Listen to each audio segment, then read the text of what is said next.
Chers compatriotes, le tout-puissant libanais Ali Ozare Baouti Kokangaye pour avoir escroqué la somme de 2 800 000 $ à la FPI. C'est après plusieurs années de protection, les lots bakoeliye.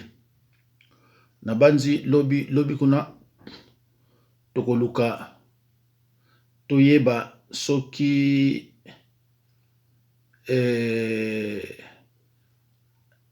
ake parquet to boloko. Je crois que fini en quelque sorte fini la récréation. Donc bande kunangai mboka oyo etondi na bambonga kosakana te.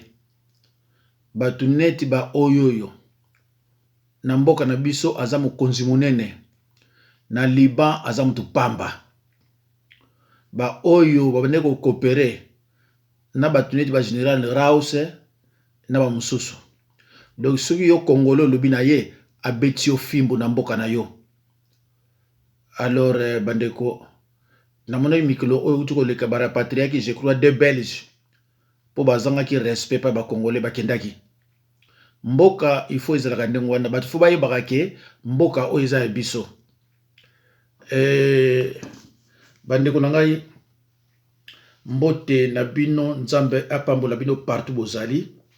Na uti kolakisa bino image ya le tout-puissant libanais Ali Ozare pour avoir escroqué la somme de 2 800 000 $ à la FPI. C'est après plusieurs années de protection. Ndeko omoni makambo oyo esalama na mboka na biso, bato ebele bazokanisa ke biso toyini Tshilombo toaza ennemi na biso te. Loin de là. Eloko eza wana biso tosepeli te, konome eza ngoloko moko te. Kasavubu bamindele ba edai biso ta bamona ke Lumumba aleki président et que aza politicien te, ayebi rien et niveau d'étude muke akokate. Bamindele ba edaki biso po ba nommé Kasavubu. So bamindele ba nommé Kasavubu te, ndike Lumumba tolengaki kozala président et naza merde akosakana te. Alors bamindele ba komona ke banda 46 politiciens bango bayebaki ezaki Kasavubu. Alors tango akopona président de la République bamindele bakambi babi mais mutu oyo aye kobima na bino akana 58. Mbala mo bino zoko tia ye azala président mais akokate. Alors mundele na bolingo na ye akosaki Lumumba ke na Belgique chef à gouvernement ezalaka premier ministre. Le premier ministre akolongola président. Lumumba lokola azalaki penza na azalaki pétrogène, azalaki pe politicien te akoprena yete. Tango aye ko comprendre yango ba expliquer ye amoni ngo fo yango na ko beta mitingi discours wana oye boma bisoti lelo. Alors à partir de discours wana nde mundele alobaki face à la vengeance belge.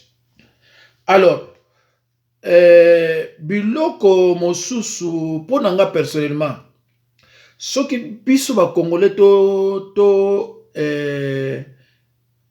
ponaka na maponami Tshilombo alinga ko travailler bien po za mona mboka po auti na komba auti epai bamindele bali amoni ndenge mboka yalaka. Même mabe ezali wapi? Mabe ezali parce que siko azala kabila. Alors malgré banini metozo mona te akobima penza na piège kabila ndenge nini. Eloko zo pesa biso bandeko pasi butu mo yango wana. Mais sinon te oyo eza ba œuvre moko malamu. Ko kangani ba bandi aboye ndeko na mboka na biso mbongo etondi na maboka bapaya. Mbongo etondi na maboko ya bapaya. Donc soki oza mopaya na mboka wana mais oza na chance. Mbongo eza pa na yo. Alors bato yo oyo wana tozomona ezaka escroquerie ya 2 800 000 $. Alors qu'un docteur chez nous bafutaka ye $500. Na 2 800 000 $ wana kaka bandeko nanga, c'est pour payer combien de docteurs? Vous vous rendez compte? Bo oyo yo ezenti ba mbongo ya mike o biso bato sutuka nango oh ka ba million na ba do banda Tshilombo akoti tozo ka ba million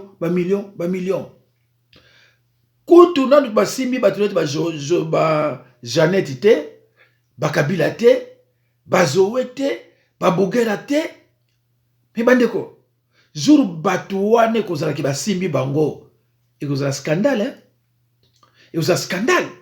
Parce que mbongo eza na mboka na biso me ba mindele ba yibi biso mais oyo ezotika na maboko na biso soso tozo ko s'organiser peuple akoza na pasi te bandeko na ngai peuple akoza na pasi te mais au mona oyo 10 millions oyo 15 millions ah mais les gens ne sont pas payés mais ndeni millions na bamboko ebele bele ndengwana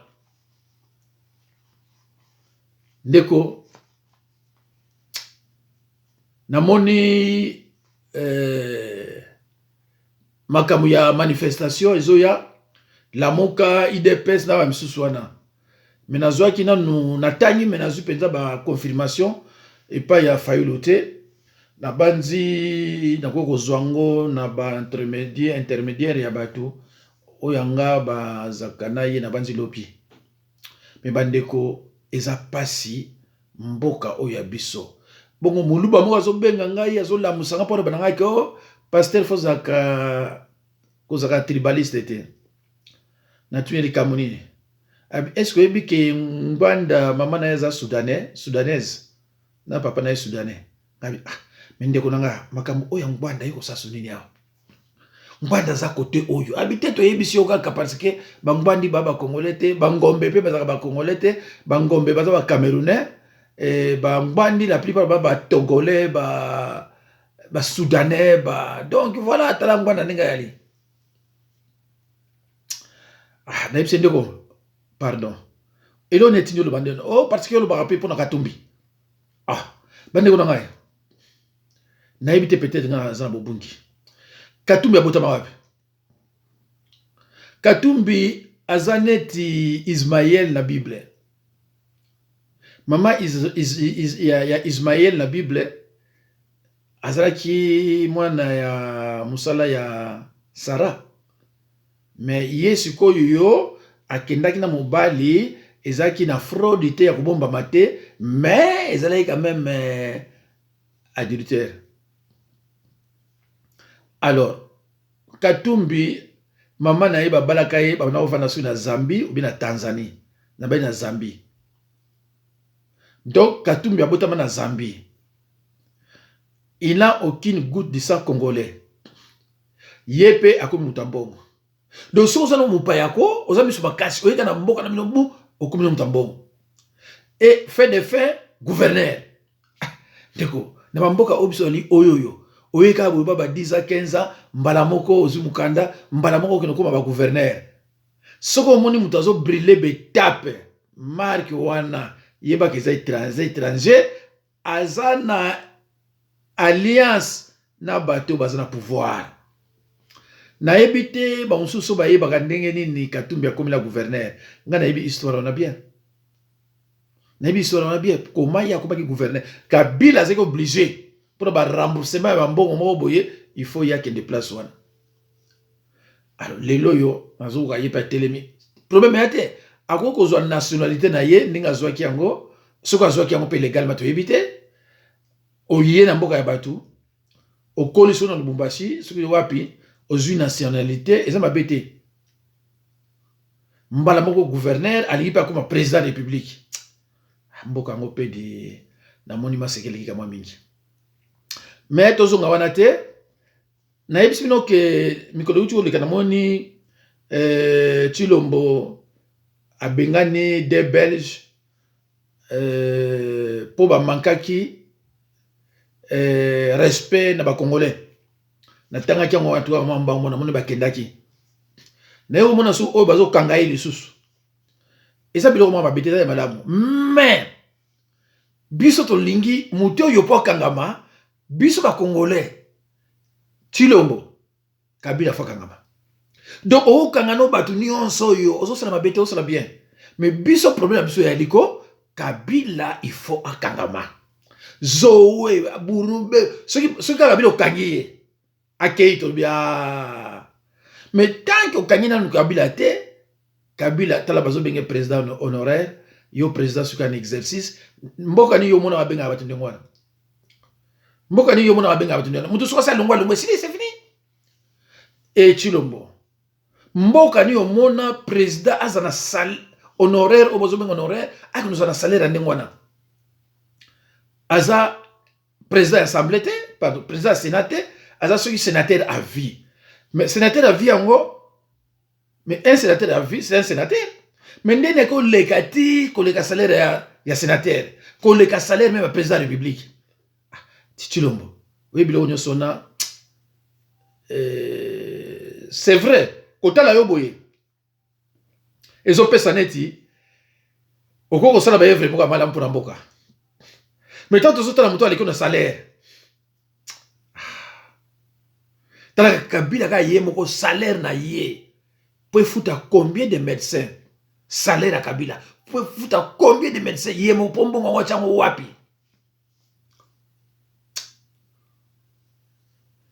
Oui, bien, elle m'a offert du bolali, aux hommes on que ça ne va pas. Mais bande ko likambote, tozonga nanu nakamwa, bande ko na bosse wa sabino.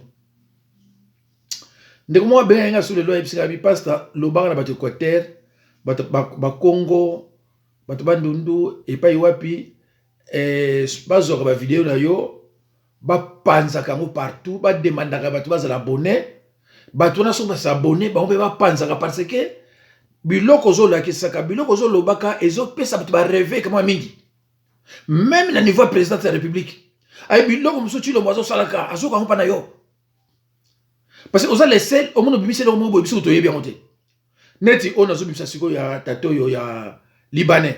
Pas besoin de bien en tête. Pas besoin de communiquer bon maturité. Mais tant que là, ah, parce que la mkongo bimisi, ba moni yango. Donc ndeko nanga yo tozo kanga. Panga mono. Soko oyeba na bato belé ya Équateur. Kabola bango, yebisa bango ba s'abonner. Ceux qui ba s'abonner et yeli bango pe bakel. Et ça travail moko ndeko na yebite soko zo yeba barisi ko na zo so pona sala biloko.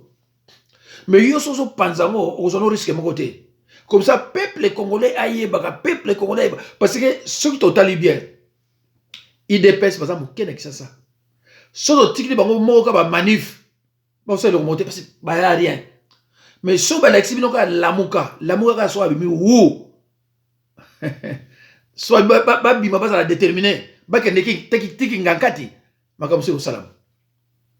Makamse au salam. Mais malheureusement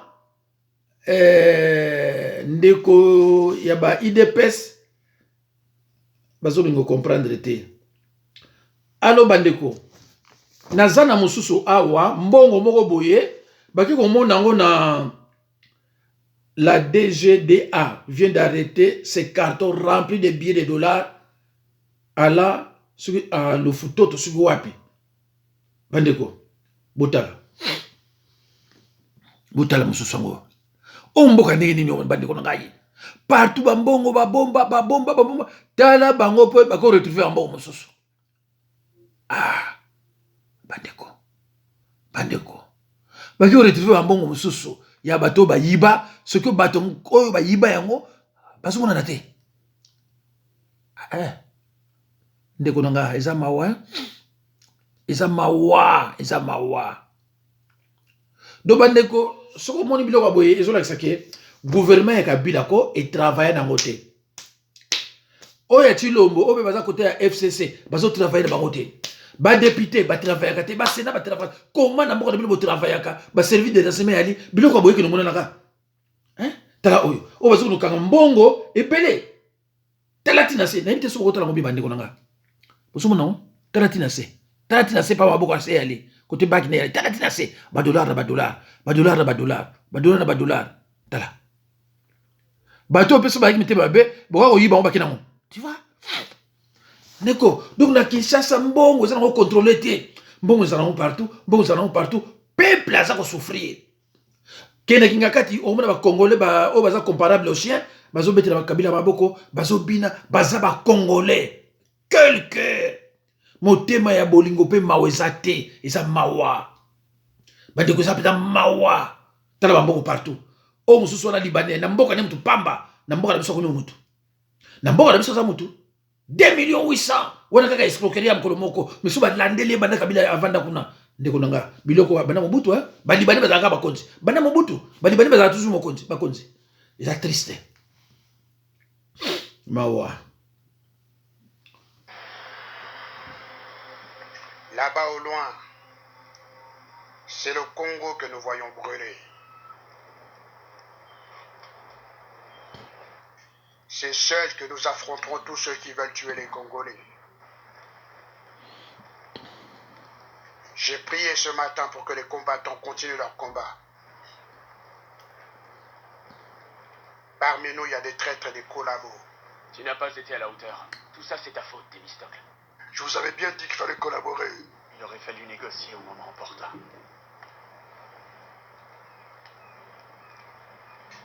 Vous voulez collaborer? Voilà un comportement qui fait que les Congolais continuent à vivre dans le chaos. La peur, voilà ce qui hante le Congolais. Mais vous avez peur de qui?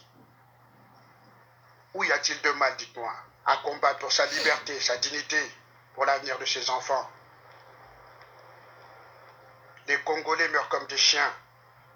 Et tout le monde s'en fout.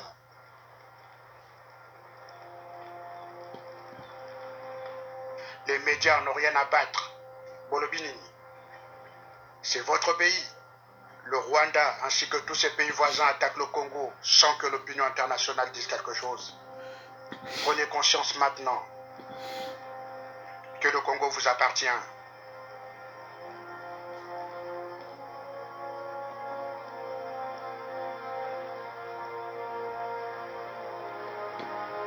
Autrefois, vous étiez ténèbres, ignorants, se vautrant dans les excès, l'alcool, le fanatisme, danser à longueur de journée, le non-sens. Avec tout ça, RDC Lokamakas, j'ai envie de pleurer. Dans ce riche pays qui est le Congo, les gens vivent avec moins d'$1 par jour et d'autres meurent de faim. Et puis nos richesses, oui, on en court. Et nous, ce qui nous intéresse, c'est le Ndombolo. Arrêtons nos conneries.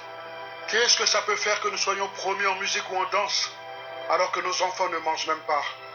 Luttons pour nos familles, en disant non à la balkanisation de notre pays. Frères congolais, qu'est-ce que vous en dites?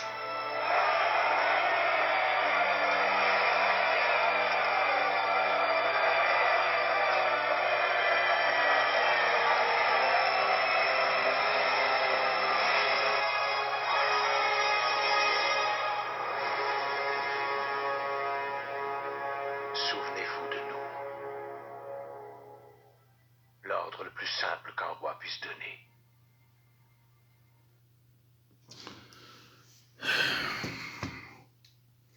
Bande Kolonga, réveillons-nous. Réveillons-nous. Ce qui ne yo moni vidéo oyo.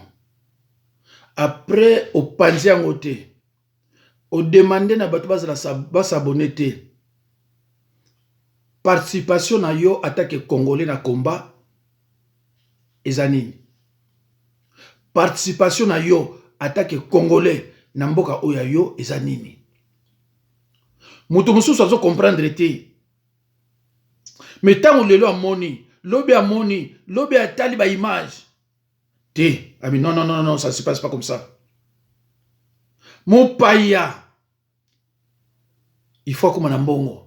Congolais a comme na mbongo te. Mutu moko boyebi pa ya uti te. Clandestinement, c'est un clandestin sans passeport, sans quoi, à une mboka. Demain, le lendemain, à comme président de la République.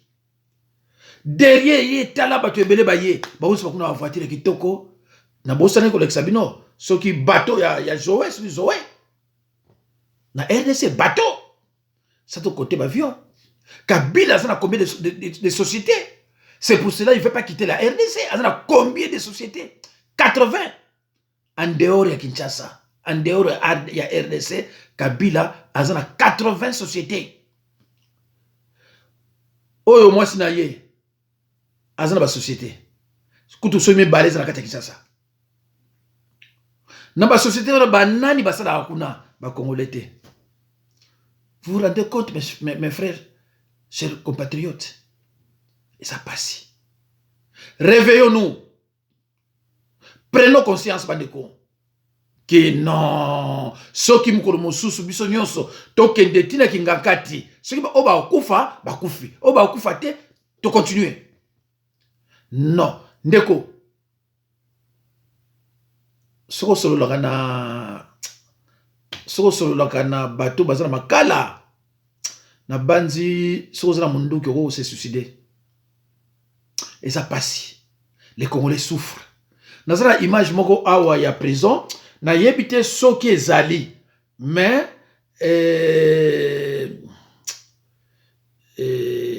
bandeko ya pasi totana no image oyo. La plateforme Lamuka, par l'entremise de ses leaders, dont Adolphe Mouzito, autorité morale de Nouvel Élan et coordonnateur de la coalition Lamuka, Jean-Pierre Bemba Gombo, président du MLC, Moïse Katumbi Chapwe, président de l'Ensemble pour la République, ainsi que Martin Fayoulou Madidi, le président élu, invite les Congolaises et Congolais à une marche pacifique ce lundi 13 juillet 2020 à Kinshasa et dans toute l'étendue du territoire national. Et pour dire non à toute désignation et entérinement de nouveaux animateurs de la CENI sans réformes institutionnelles préalables et sans les audits financiers et opérationnels de la CENI, à la désignation à la tête de la CENI d'un agent du FCC ayant contribué à tous les hold-up électoraux depuis 2006. Aux manœuvres frauduleuses du FCC, pour une fois de plus désigner les élus du sommet à la base en se substituant du peuple congolais. Aux trois propositions de Loamina Koué Sakata, les leaders de la coalition Lamuka appellent les manifestants au respect strict des gestes barrières.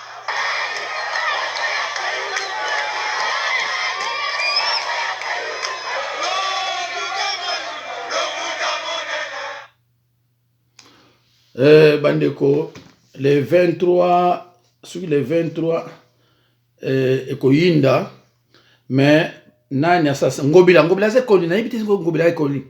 Ngobila ça c'est une barrière, aza ko annulé manifestation nyonso ekoza le 23. Ngobila baza batu moko ya FCC oyo bazo landaka Kabila falo baboko. Ya Kabila tanki alongo na mboka na biso te ndeko eloko kozala te. Kabila tanki alongo na mboka na biso te eloko ekozala te.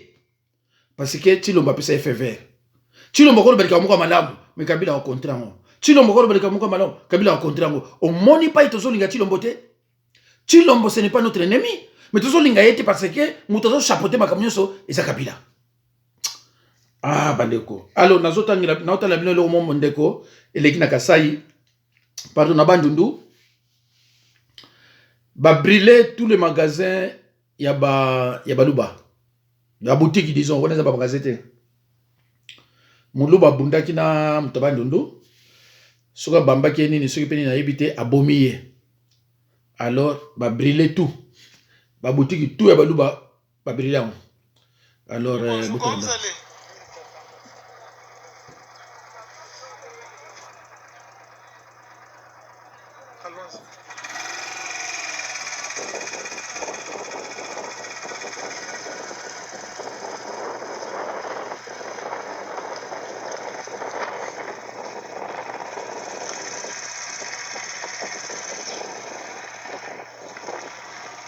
mais n'a évité pourquoi la Xiboy. N'a évité pourquoi la Xiboy. N'a évité pour nous la Xiboy. Bon ben pour vous comprendre, ba boutique wana na banzi so botali boye, ba boutique wana nyonso ba brillant. Ya baluba na Bandundu. Voilà. Bagare salama kuna ndenga mukete. Alors babiloko na brillant. Photo sala tout babiloko ici là. Pour ils ont vraiment madame te bon ben teo ka susu moto yo zela boyo kaye bino to linga kaye so ki azolo bala mio makamuni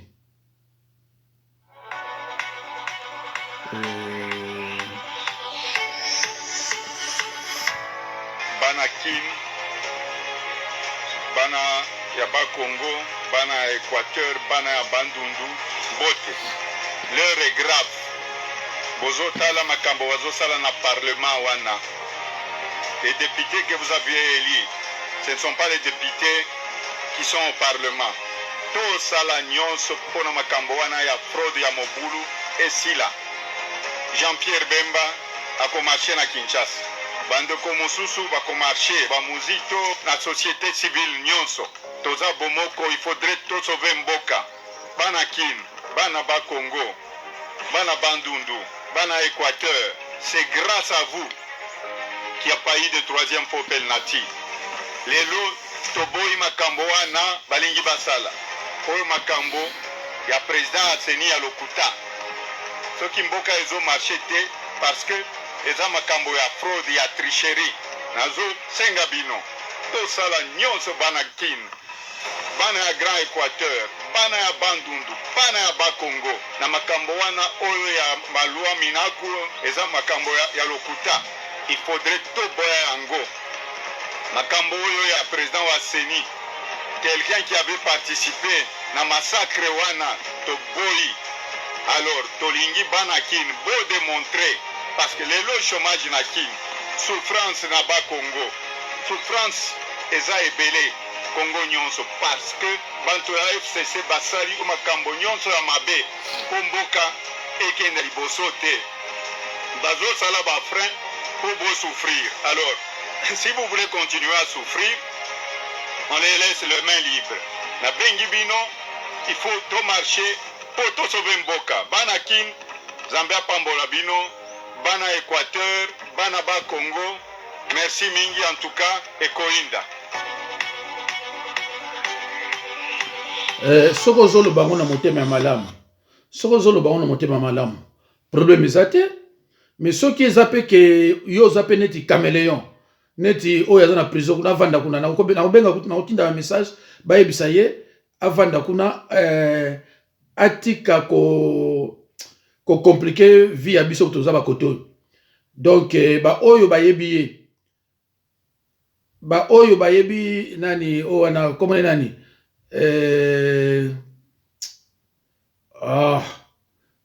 Kamere boye bisaye pardon atika biso tranquille bila oyo kutu nani au chango déjà avant. La République démocratique du Congo est la deuxième plus grande crise de la faim dans le monde après le Yémen. 13 millions de personnes se trouvent en insécurité alimentaire en République démocratique du Congo, dont 5 millions sont des enfants souffrant de malnutrition aiguë. La République démocratique du Congo est la deuxième plus grande crise de la faim dans le monde après le Yémen. 13 millions de personnes se trouvent en insécurité alimentaire en République démocratique du Congo, dont 5 millions sont des enfants souffrant de malnutrition aiguë. La République démocratique du Congo est la deuxième plus grande crise de la faim dans le monde après le Yémen. 13 millions de personnes se trouvent en insécurité alimentaire en République démocratique du Congo, dont 5 millions sont des enfants souffrant de malnutrition aiguë. La République démocratique du Congo est la deuxième plus grande dans le monde après le Yémen. 13 millions de personnes se trouvent en insécurité alimentaire en République démocratique du Congo, dont 5 millions sont des enfants souffrant de malnutrition aiguë. La République démocratique du Congo est la deuxième plus grande crise de la faim dans le monde après le Yémen. 13 millions de personnes se trouvent en insécurité alimentaire en République démocratique du Congo, dont 5 millions sont des enfants souffrant de malnutrition aiguë. Bandeko. Donc, partout monde entier, baby ke batu bazana passe net ba congolais bezati. Partout hein, baby ke batu baza ne loko akolia te, o bazo souffrir ya ndenge na ndenge, souffrance ya ndenge na ndenge, ezaka peuple congolais, ndeko za soni. Mais bango nyoso baby ke richesse otozana ngo ya sema beli, recherche minière. Belgique azana ngote, France azana ngote, bambuke beli ba Suisse bazana ngote. Biso sanango. Mais comment biso to souffra les nyonso? Peuple to lamuka. Peuple to lamuka. To ko accepter ngote. oyo escroc ayibi mbongo okuna yibi kamere à part oyo akoti nango na 18 ans kamere ayiba combien à part oyo ya côté de prison balandiri ya wana te mais na 18 ans yena kabila kamere ayibi combien donc batura nyonso baza na cœur te donc baza batu moko donc batalaka bango moko bozomona na lakisa mino classe oyo eza na mbandaka sur l'équateur bomona classe oyo eza na Kasai soko landi ba classe oyo eza na Bandundu mais on se demande mais comment est-ce qu'il y a des ministres qui travaillent ou bien des ministres qui ne travaillent pas? Est-ce que dans ce pays il y a des sénateurs, il y a des députés ou alors baza na bango te? Ah, c'est triste quand même bande kunangai. Donc ministre oya mboka oya biso oko pese me respecter. C'est pas la peine. Honorable, pourquoi on bane honorable? Bazulu comme ta seni. Pourquoi bazu ne monda tse mete bacha ye na seni? Pourquoi bazu ba bengi Justine Kasavu teke yo yaka na seni? Ba yebi bango ba pona ka batu banani. Ba yebi ba pona ka banani. Ayibi oyo na opona za ya biso. Zo monda tse biko cha yiwana. Zo Justine Kasavu cha yiwana. Bokolapa. Ay bokolapa ko. Zo ngai changa wana. Bokolapa. Okolapa. Ndeko za mawa. Donc, on va travailler pour Namboka, donc Mikolo yo, bazolo laka élection. Bazolo laka élection. Banda Moutou na koti, azan 2 ans. Na 2 ans, azan 5 ans. Mais pourquoi vous avez travaillé 4 ans derrière l'année de l'élection? Ou bien une année de l'élection? Qu'est-ce que vous avez dit l'élection? Mais ça mawa. Peuple congolais. Bande konangai, soki yo zuba vidéo oyo, ndeko, participation nous peut zarper Namboka na yo moko. Tin kabayango.